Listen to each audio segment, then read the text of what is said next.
Hey there, boys and ghouls. So I recently uploaded a video reacting to the new Joker trailer, and I'm not gonna lie, I didn't expect it to blow up as much as it did. I mean, I fully intend to get views, but before that video, my average was like 12 per video. So the responses that I got were overwhelmingly middling too. I gained quite a few new subscribers. And if you're one of those new subscribers, I want to issue a very special hello to you. Thank you for joining us. I'm going to post some weird shit. I also received some valid criticism. For instance, I had it pointed out to me that I probably should have done a bit more research before I filmed that video. I can give some excuse about how I intended to give the reaction of a casual fan rather than a die-hard DC defender, but that would really be beside the point. It doesn't matter, they're right. I probably should have done some more research beforehand. But we're here now, and amongst the criticism that I received, there really was one theme that stuck out to me. Joker fans cannot handle hearing their favorite character criticized, even in the slightest. And I mean, I get it. The Joker is an amazing character, and nobody is denying that. Especially when he's played by Mark Hamill. Love you, baby. But for the sake of enjoying life, I thought that it might be fun to point out that the Joker is far from the only valid killer clown. For instance, we have Art the Clown. Art the Clown first appeared in a number of Damien Leone's short films, though perhaps the most notable of them is the 2011 short film Terrifier. Here he was portrayed by Mike Gianelli, who did a fine job. The second appearance of Art the Clown is in the 2013 horror film All Hallows Eve, which is this super B-movie excuse for Damien Leone to sell his short films as an anthology.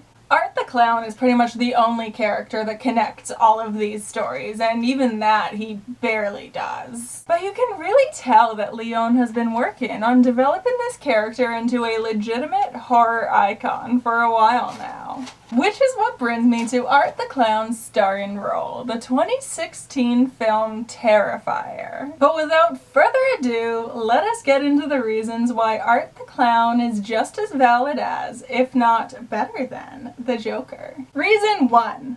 Art the Clown has a little hat, and he tips it to a woman at one point. That, my friends, is called class. Reason 2. Art the Clown is played by David Howard Thornton in the Terrifier film, and the reason why that's important is because Thornton actually has legitimate miming experience in real life.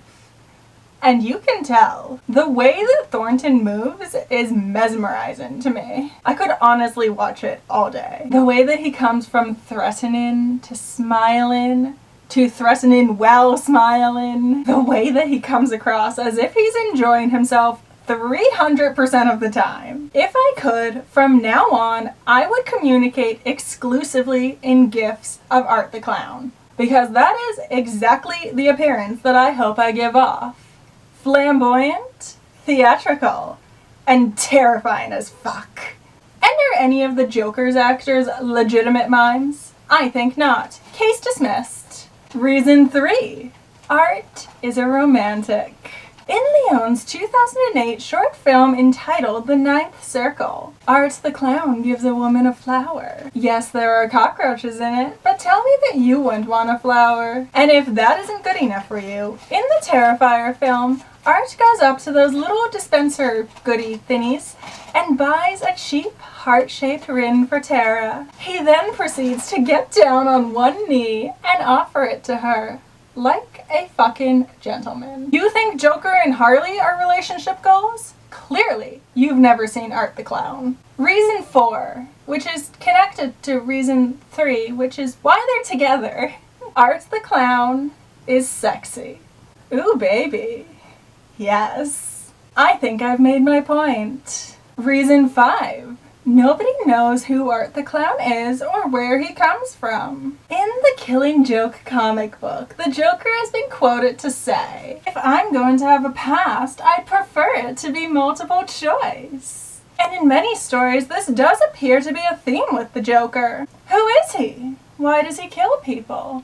Is he a man or is he a force of nature? A disease created by society itself?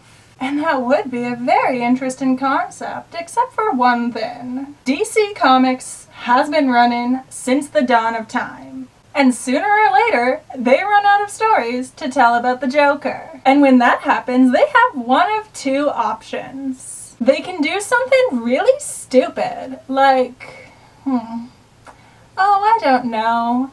Maybe cut off his face and then reattach it with belts and stuff? But who would ever think of doing something as stupid as that, am I right? Or they can backtrack and give him an origin story. Multiple origin stories. Just so many origin stories. I mean, and I don't know if you guys have heard about this or not, but I hear that they're making a live action movie now that's just an origin story. Can you believe that? Meanwhile, Art the Clown is a complete and total man of mystery. I mean, what is he? In the Terrifier short film, he appears to be a normal man, except he's capable of appearing wherever his victim is. In All Hallows Eve, it's established that Art the Clown is some sort of boogeyman, TV demon thing. Okay, I don't know what he is, but that's the fucking point. And then again, in the Terrifier film, he seems to have gone back to being just like your average everyday slasher villain. He kind of just like lives life like a normal man until the very last minute when he gets shot in the head and stands back up.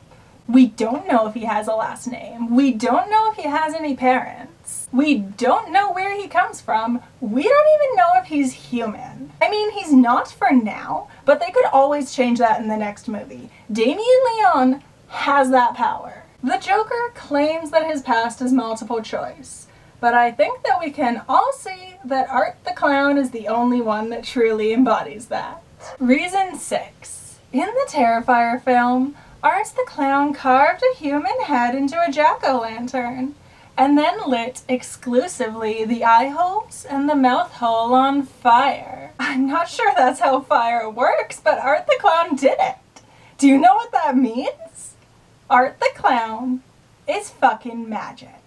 Is the Joker magic? I didn't think so. Reason 7. Art the Clown is persistent. Art the Clown gets stabbed repeatedly. Twice through the eye. As I said before, he even gets shot in the head.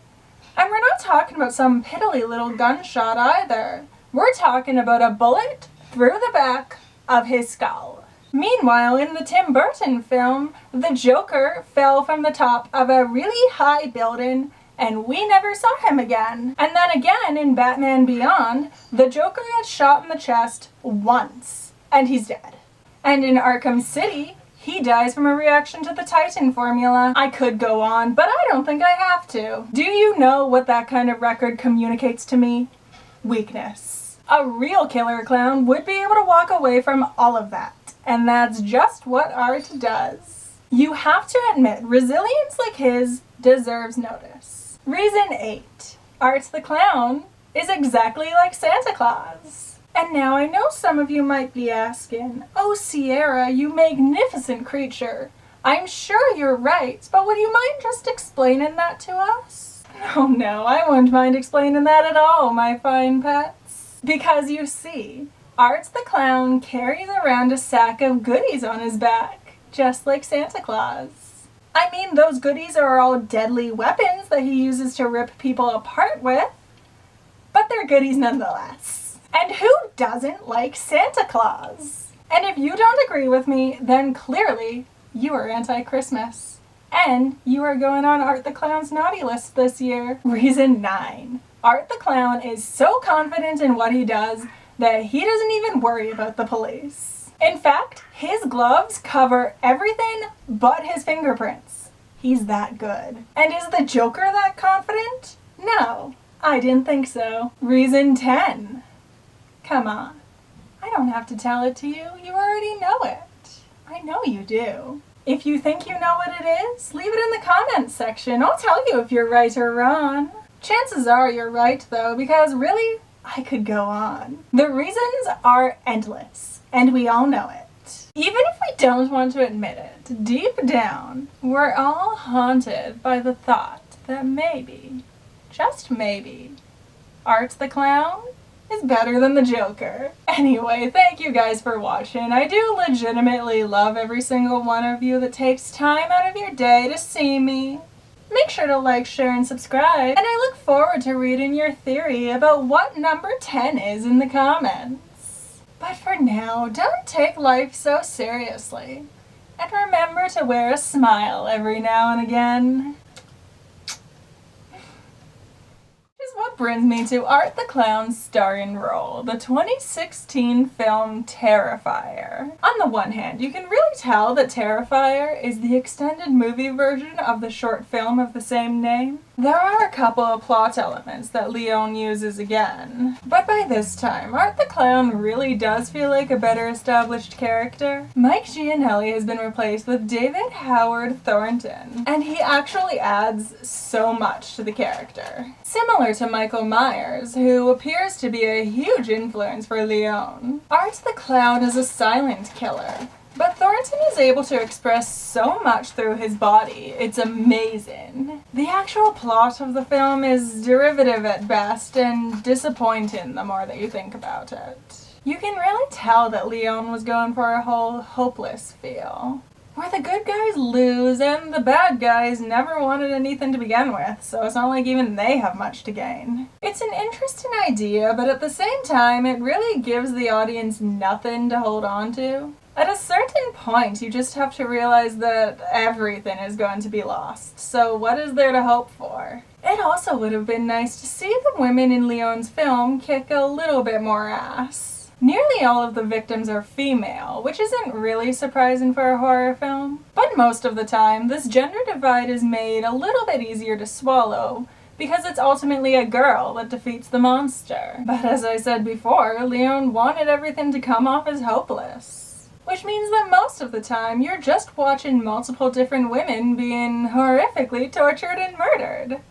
Which kind of comes across as a little sadistic after a while. But to be fair, I think that you have to be at least a little bit sadistic to enjoy Terrifier at all. It is an exploitation movie, and there is a lot of violence and a lot of gore. There's much more of that than there is plot, even. The brutality of the thing really makes you want everything to turn out okay in the end.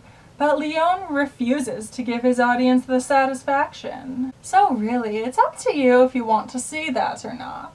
But personally, I think it's all worth it. If only for Art the Clown, who I haven't been able to stop thinking about ever since. The film is also a great throwback to classic 80s horror, with the stakes raised just enough to shock a modern audience. It's worth a watch if you're a horror fan, just don't be surprised if the gore is a little bit too much for you.